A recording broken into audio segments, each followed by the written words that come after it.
Hey everybody! Welcome to another episode of Who's That Anime? The podcast show that knows it's a show. We do. We're very self-aware in that way. Very self. Just almost like the anime they're watching this week. It is a little bit. Maybe less clever than that, but... I don't know, man. It's fairly self-aware. I think they've said a few things in these couple Oh, episodes. no, I meant us. Oh, we're less... Yeah. We didn't know we were a show as much as Excel knows that they're a show. No, I think they definitely know they're a show in ways that we don't know we're a show. Oh, wow. Anyway, so, as always, we're here to talk about Excel Saga, where we'll describe 2 episodes. And badly. And he can decide if we described it well enough, or not well enough. And then rate us out of 10? 10. Yep. Yeah. Well, today's fair is episodes 21 and 22. Mm-hmm. Starting with episode 21, which we mentioned in the last one, I was dreading a little bit based on some of the sentences in the wiki article. Episode 21, visually appealing type. Visually appealing type, yeah. So this one, it starts off like every other Excel Saga episode starts off with the Roko Kishu? Ricto. Anyway, he's there, and he's like in his 4-inch platform shoes on the stage. 45 centimeter tall shoes. 45 centimeter tall, yeah. According to the infographic. Yeah. And he basically then submits that this episode will be a rock episode, and then a big intergalactic stamp flies down and destroys the stadium. And in what some might call foreshadowing for the next episode. It could be foreshadowing for the next episode. Yeah. And I think it starts out with like a navy boat cruising along in the ocean, and they're like, "Oh, Yes, sir, there's a boat coming, and it's going really fast." And it's like, "Yeah, it's going to pass by us sideways," and it does, and it has the guy riding the bow. Yep. And the captain goes, "That was a nice stern," and blushes. Yep.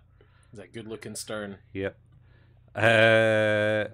Which is probably maybe reference to the boat or reference to the guy, because he's just wearing chaps. Because he's just hanging at the side of the boat doing this.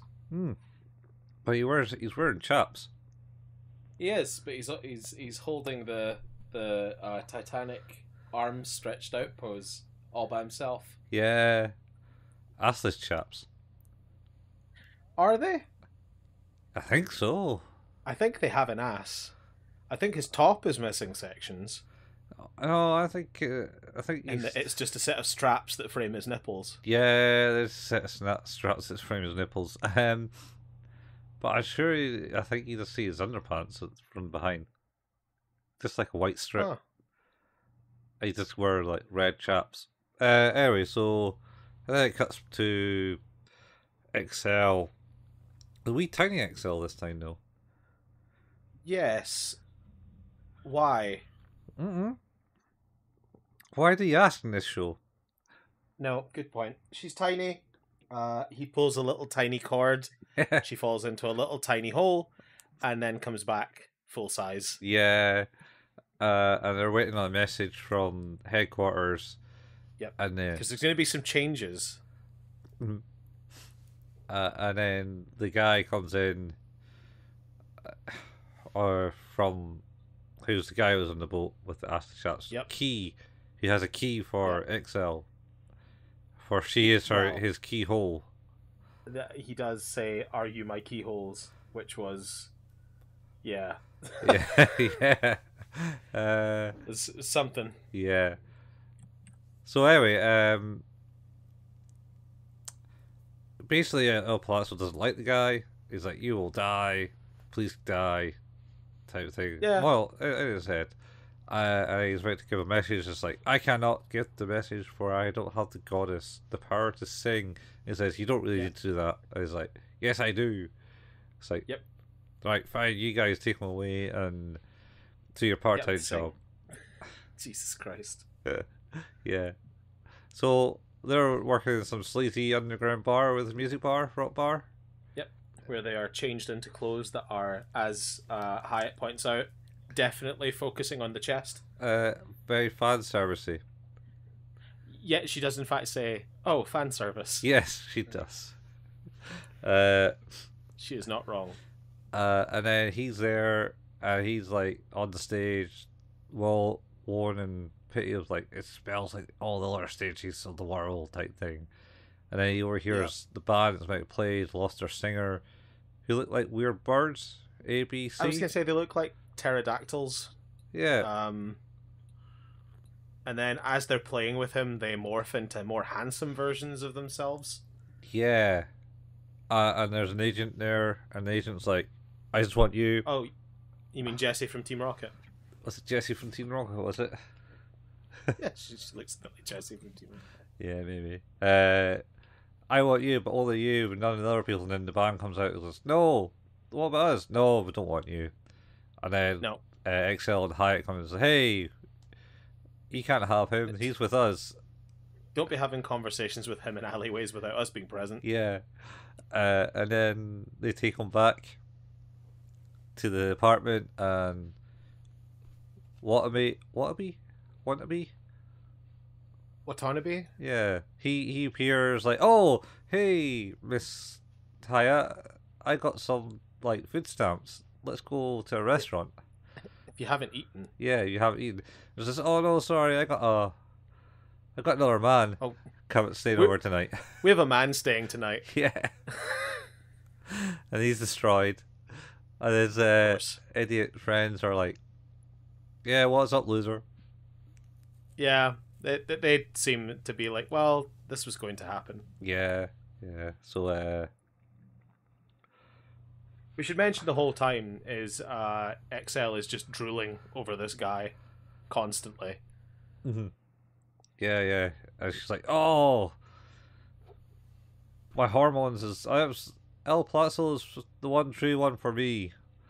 And so to basically argue with him in bed, she's like, oh no, the only way to go to get to sleep in this state is a non-voluntarily way. And she runs into the wall to knock herself out.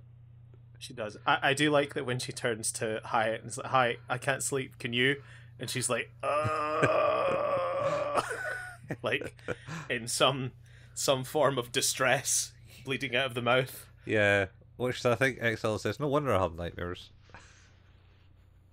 Anyway. She's not wrong. So there's a wee erotic shadow playing scene where the guy's playing a guitar and they're belatedly... The penis shadow puppets. The penis shadow puppet, yeah. Belatedly stroking his... He's cranking his hog. Yeah. Behind the curtain. Yeah. And then there's lots of yelling, and the guy is Watanabe's is cup against the wall, going like, "Oh, there's just a bunch of yelling," and he's like, "Yep." The other guy's like, "Yep, that'll do that." Well, they say something to him like, "Oh, don't worry, you never had a chance since you were born," or something. It was one of the lines. Oh, he says something to him very cruel, and then something happens, and then he's like, "No, don't worry." He's like, "You were a loser the moment you were born." Yeah. He's like, "Oh, thanks. Yeah. You never had a chance. You haven't ever had a chance since the moment you were born." Yeah, that was it. And then he kind of gets up and leaves because he's been offered to play at a music concert. He was propositioned in a back alley by Team Rocket, effectively. Yeah. So he goes there and plays, and then he sings the song that the message he has to say to Ilpalazzo, which is basically, "You suck. Why haven't you done this yet? You're doing a terrible job. Fix it or find out." Yeah, pretty much. Oh dear. And then Excel and Hyatt kind of like jet off out the room because he's talking to Minchi. Well, Well, they offer Mencius food, and he's like, "No, don't worry about me." oh, what was it? What do you like to eat? Dog. Is it dog? And Minchi goes, ah. They do. When they find out that he's not in the room, she's like, "Quickly, we have to go!" And she turns into a jet. Yeah. And Hyatt just holds on to her and he flies out the window. It's like, "Wait, we don't know where this concert is." And she's like, too many steps ahead. Yeah. I fucked up, okay? And Minchi's like, what the fuck? Yeah, This as always. scared. And then they return to Ilpalazzo. He's already shot the screen because he's been told to get thing, and then holds a gun to Excel. He does. He machine guns the door, and then he's like, "You know what? I'm going to keep shooting." And that's basically the story of Excel's in this. But Pedro's back. Oh god, that's right. In the insert. Yeah. I forgot about this. Yeah. It's Pedro, and it's just the three of them there standing looking at the cabin and saying, he's got a lot stronger. Right. Yep. You need to go to some place and train. Yep. And then son goes, yeah, I need a plan to get my sexy wife back. yeah. You need to go to Everest and train in the mountains or something. I think it was. And the son's like, yeah, let's do it, Dad. We can do it. We can get our mum back and your wife. Yeah. Pedro and Sandora then head away to train. Yep. And now Machine continues to do a monologue or some speech of some sort and then complains that there's not enough time in the segment. Yeah, he's like, man, we need really to figure out the timing in these. I mean, there's not normally that long in between them anyway. It's normally that's it and then done because it's for the ads though, right? So yeah. Yeah. Aye. I think that's it. That's basically it. It was just basically some rock star telling El Palazzo that he's shit. And there was not much in it. It got better towards the end. I found it was funnier towards the end. I enjoyed Hyatt and Excel jetting away. That was good, yeah. That was quite good. I enjoyed the insult to the guys next door. Yeah, they were funny. That's pretty good. It's not a great episode. It's very lackluster, and the rocker guy is too emo, and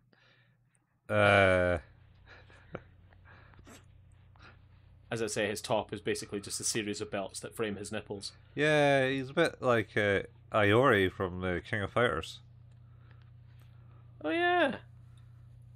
Although doesn't he have a white shirt on underneath? Oh yeah, Iori's a bit less revealing. He's a bit more ridiculous, a bit less ridiculous rather. But he has like a belt tying his knees together. He does, and I think a strap to keep his shirt on.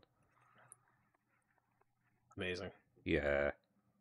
Good shit. I'm sure there's other characters in King of Fighters that look like him.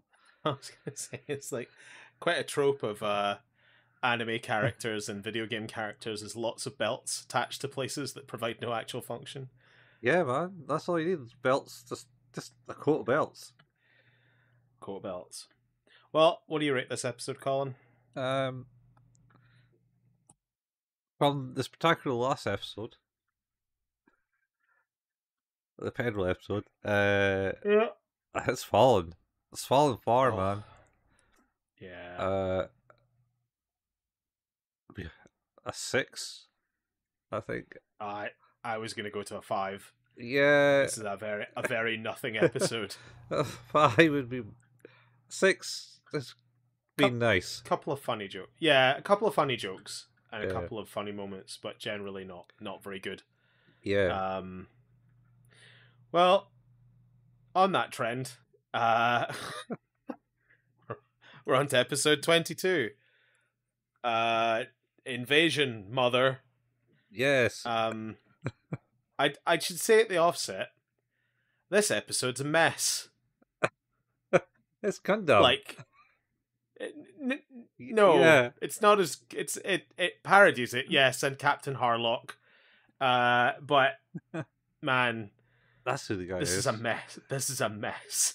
Yeah, I didn't get to watch it all. When I was watching it, my stream froze far too much, so I didn't watch it.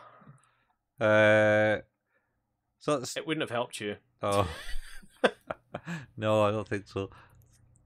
So this one starts, I think, with Rico redesigning the start because he was like, what he's at one point Excel and doing the hey El He Palazzo, is. and he's like, no, that's a bit too weird. Rubs that out on this drawing board, and then he draws himself as El Palazzo, and then Excel's like, who's you?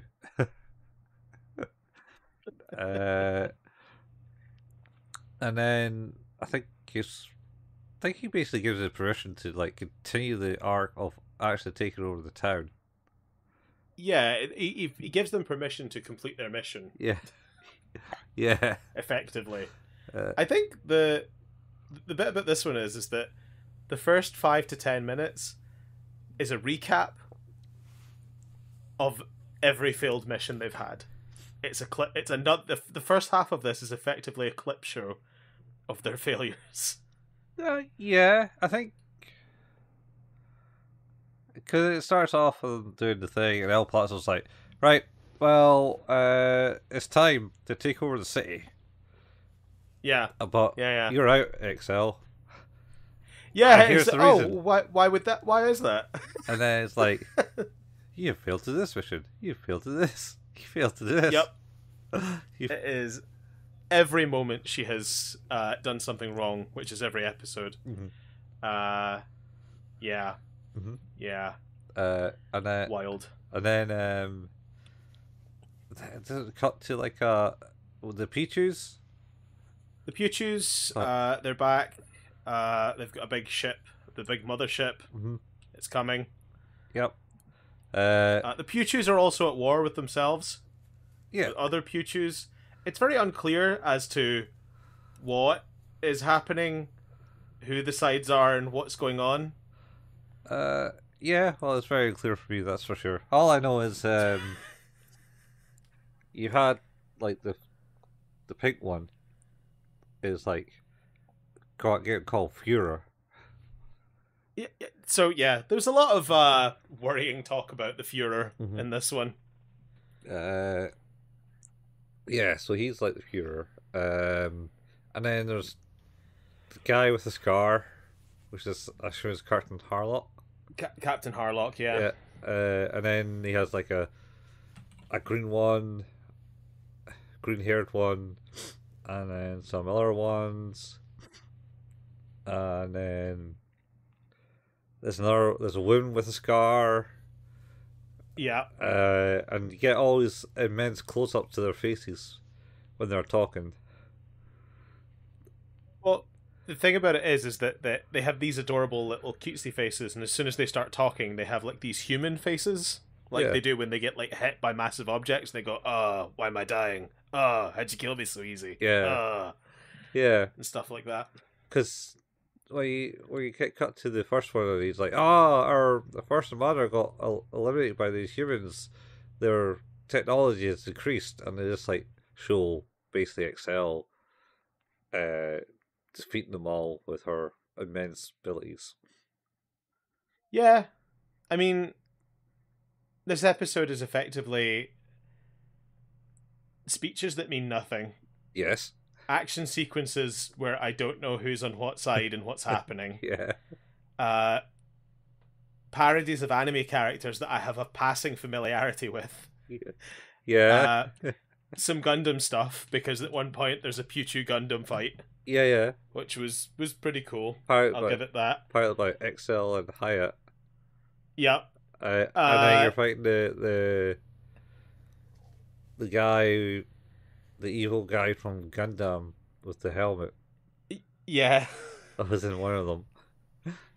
And effectively that just kind of happens because the big mothership is in space and stuff's going to happen. They're coming. Yep. And then back on Earth, the agency or whatever they're called are like, hey, the mothership's coming, bad things are happening, you need to be ready, you're civil servants of this city, you need to protect it.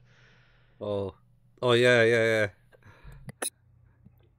Cool. And like after, why is it that the ship blows up again? Because the ship blows up. What ship? The mothership. Oh, that's because I think Excel gets there with a robot Pichu. He's like lays down, is like, Excel, you're my sister. I'll happily that's right. lay down my life, and he like launches a grenade. He pulls the pin in a grenade. That's right. And, the thing with that is that again, I was watching that and I was like, who's that guy? have I missed something? Yeah. Do these characters have a history that I don't understand? No. We did get a flashback of some of the people who Nabishin was friends with and died in this episode as well, like the space butler and Chef. Yeah. So there were the ghosts of those people, or just flashbacks, but that random Puuchus decided to lay down its life for his quote sister, Excel, and pull a pin in a grenade and blow up the mothership, which then sends the mothership hurtling towards F City, F Prefecture. Very specific. My favorite part of this whole episode is that when it goes to like a radar bit in America, they go, "What is it?" Oh, it's something, and it's falling towards. Oh, that's Japan's problem. Yeah. Yeah. Then it just cuts back. It's like, oh, okay, wow. Yeah, that's pretty good. So the mothership, there's like a city thing, and that explodes, and it turns into a bigger ship. So, yeah, like I don't know, man. There was some stuff and things in this that just. I felt that I obviously didn't see it all, but at the same time. Oh, you did. That's partly I did. You did. Yeah. Like it does. There's nothing to this. Like, I mean, I'm sure I could sit and moment by moment this and piece it together like some lunatic at a string board. But there is so much happening. It's just an assault on like every sense.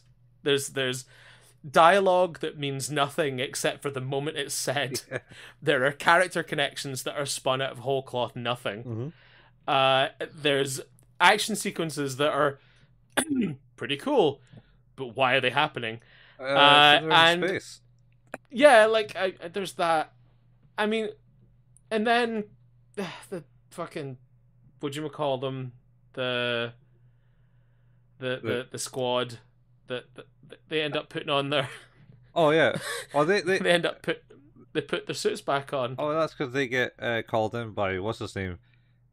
But by the mustache man. Yeah, to defend the city. Yeah, and then the questionable professor is also there with a cheerleader. Okay. Group. He said call him Uncle Sugar. He did say call him Uncle Sugar. I hate that. Can't stress it enough. Hate it. I was like, oh dear. Followed by all the children going, yeah, you got this. Yeah, it's like nah, and then and then the other people are like, where do they come from, or something? Yeah, where's that come from?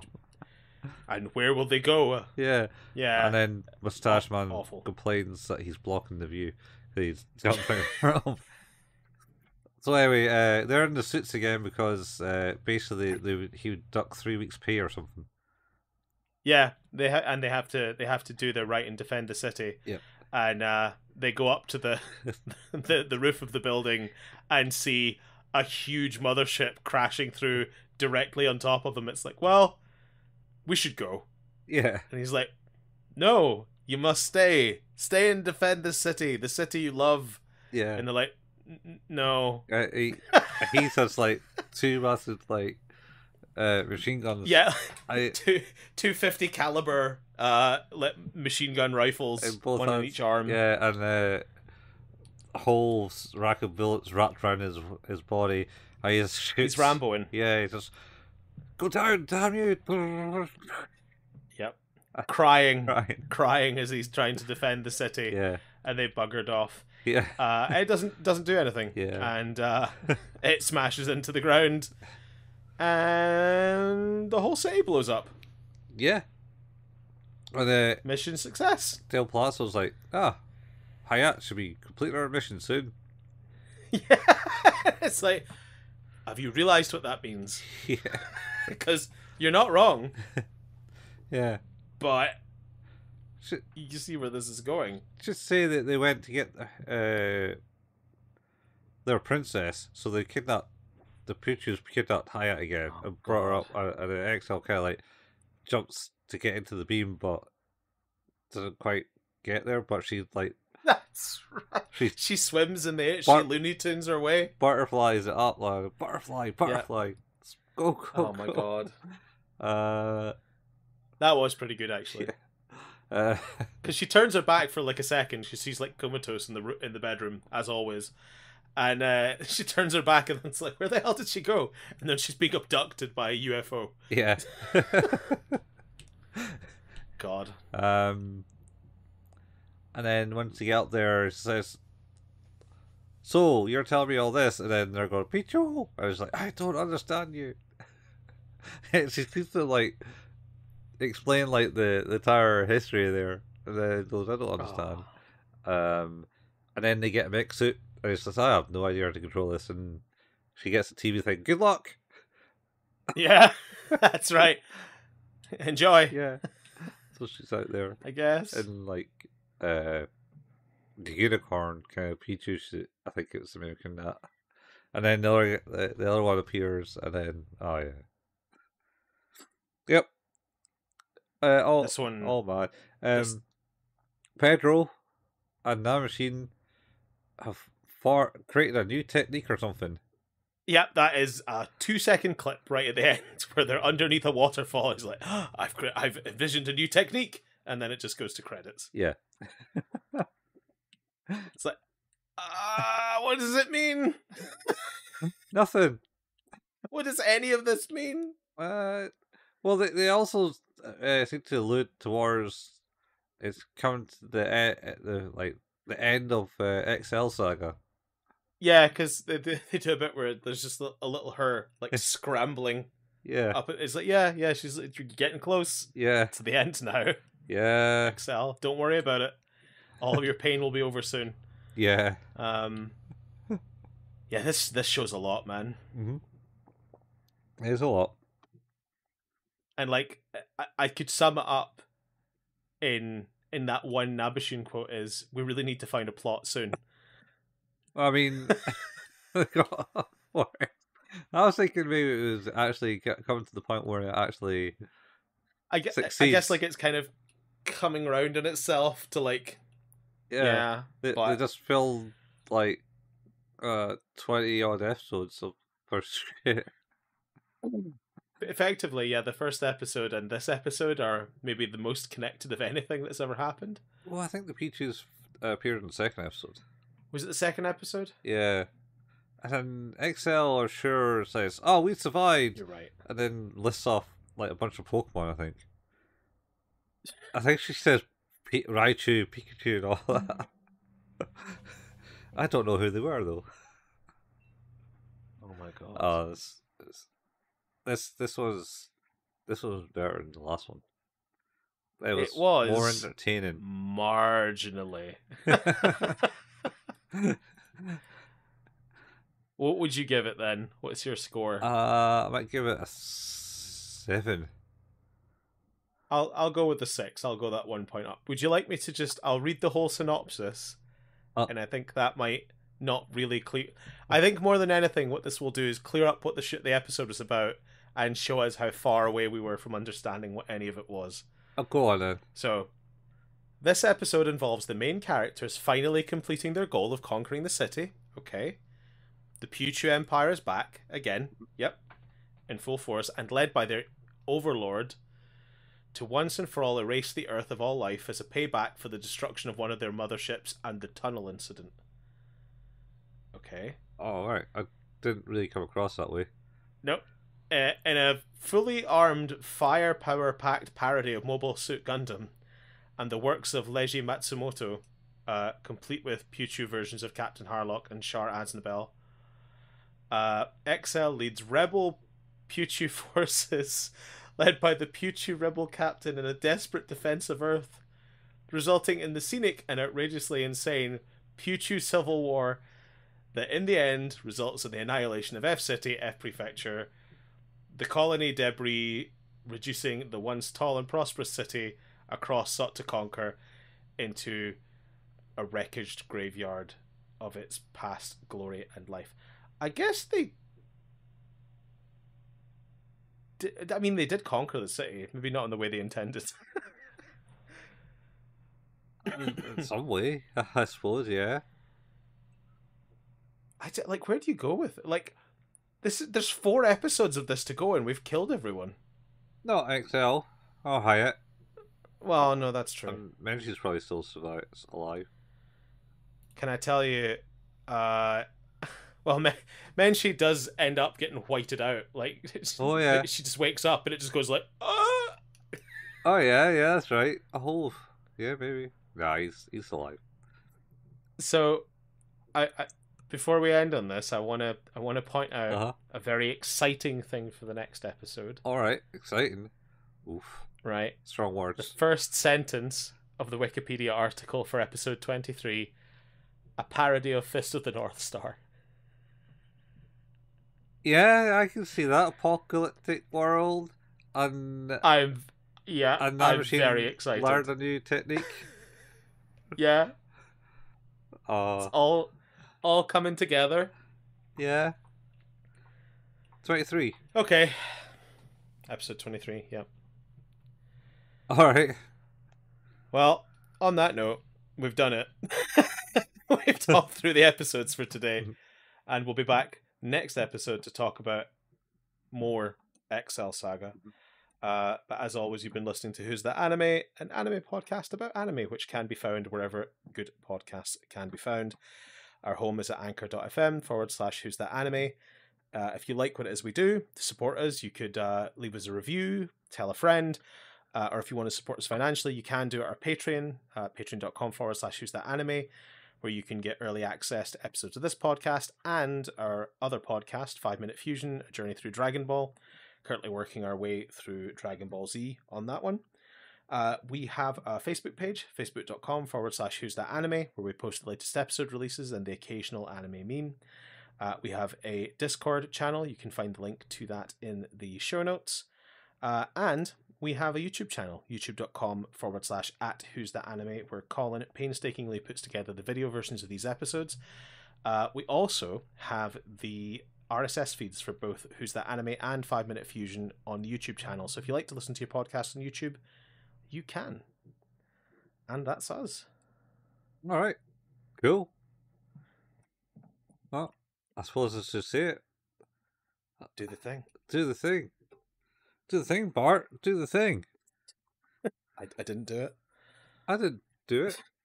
Yay! I was watching the Simpsons the other day, and it was the episode where Homer runs for head of like trash collection. All right. For the town, and the guy who does it at the moment is played by Steve Martin, and he like is debating him about taking his position, and he's like, "Sorry, I was late. Somebody cut the brakes in my car," and the crowd go, "Ah!" And Homer's like, "You should have been early then."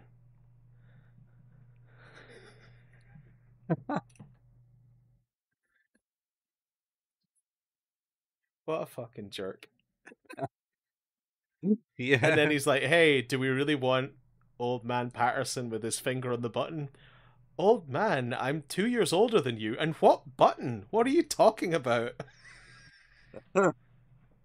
It's just, it is worryingly, like affected by like what kind of things politically are happening now, of people just saying random shit. Yeah. But yeah, pretty great. Simpsons predicting shit again. Yep.